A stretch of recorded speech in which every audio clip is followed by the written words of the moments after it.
Low margin जहां जहां है उन लो मार्जिन में खेल करने की कोशिश हो रही है। अब आपको मैं उदाहरण दूं, आप शुरू करिए। चलिए मैं आपको बता रहा हूं कि जैसे हिलसा, हमारे कैंडिडेट को कह दिया गया था कि आप 527 सीट से वोट से जीत गया। बाद में और कहा कि सर्टिफिकेट के लिए वेट करिए। बाद में बताया गया आप 12 वोट से हार गए।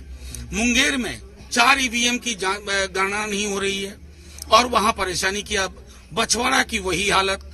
तो कुल मिलाकर अगर कहें राजा पकड़, टेकाड़ी, परिहार में यही कहानी हुई। मेरे पास पूरी लिस्ट है जिसमें मैं आपको बता सकता हूं। आप शुरू करिए, छपरा, महिसी, भोरे, आरा, दरोंदा, परबत्ता, परिहार, सकरा, कल्याणपुर, रामगढ़ में तो कमाल हुआ। अब सुधाकर जी हमारे कैंडिडेट वहां चुनाव जीत गए। तब तक इनका तंत्र चालू नहीं हुआ था। तो जब तंत्र चालू हुआ तो उन्होंने ढूंढना शुरू किया कि वो गए कहां सर्टिफिकेट लेकर गए। हो सकता है सर्टिफिकेट ले लेते उससे।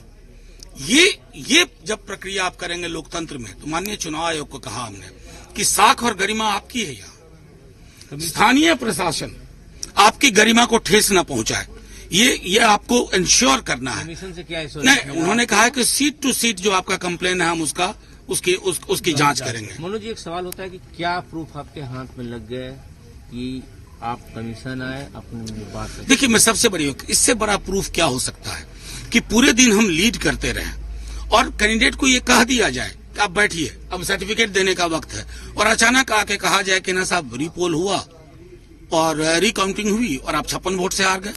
और कमाल की बात है, जहां वो रिकाउंटिंग चाह रहे हैं वहां रिकाउंटिंग मिल रही है, जहां हम रिकाउंटिंग चाह रहे हैं वहां रिकाउंटिंग नहीं मिल रही है। तो ये जो एनॉमली है, ये जो विसंगति है, एक पक्षीय काम है। इस तरह की विसंगतियों से लोकतंत्र को अपहरण करने की, जनमत के अपहरण की ये कोशिश कर रहे हैं। ये कोशिशें हम कामयाब नहीं होने देंगे। बिहार की आवाम ने बदलाव का मन बनाया था, बदलाव से 1 डिग्री नीचे नहीं उतरेगी वो। ये अंक की जो हेराफेरी कर रहे हैं कि इतने पे अटका के रखो, ये इंस्ट्रक्शन है कि आरजेडी महागठबंधन अलायंस को इतने पे ही रखो, क्योंकि जो 5-7 अन्य जीते हैं वो हमारी तरफ नहीं आएंगे, इनकी तरफ जाएंगे। आप जानते हैं उन दलों का क्या मिजाज है। तो अंतोगत्वा यही बात है कि माननीय चुनाव आयोग के पाले में गेंद है, वो फैसला लेंगे, एक एक सीट की निगरानी करेंगे। और ये जो मुख्यमंत्री कार्यालय से बैठ करके जनमत को रिमोट कंट्रोल से बदलने की कोशिश हो रही है ना, उसे कामयाब नहीं। ऑप्शन भी आप लोग के पास है? देखिए, अभी देखा जाए, अभी तो मैं आपको अभी भी बता रहा हूँ कि इतनी कुत्सित तरीकों की कोशिश के बावजूद सरकार हमारी बनेगी। लेकिन जादुई आंकड़ा जो है वो तो एनडीए पहुंच चुका है, तो क्या हार स्वीकारती है? नहीं, कैसे बात करते हैं, अभी तो स्विंग सीट्स चल रहे हैं। अभी मनोज जी, क्या आशा अभी भी है कुछ आपको कुछ हो सकता है? आशा बिहार को है। मेरी व्यक्तिगत बात छोड़ दीजिए, बिहार ने बदलाव के लिए वोट किया था।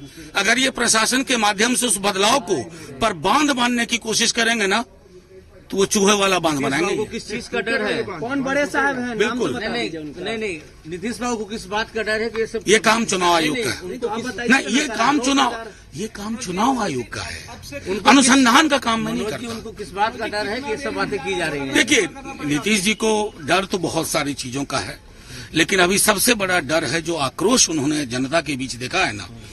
मैं समझता हूं कि ये निकेन प्रकार जो कोशिश कर रहे हैं कि कुर्सी को चौथी बार पौवा पकड़ लें, होगा नहीं। निर्वाचन आयोग में कब तक पहुंच जाएंगे? No, we'll wait for the final results. We have whole trust.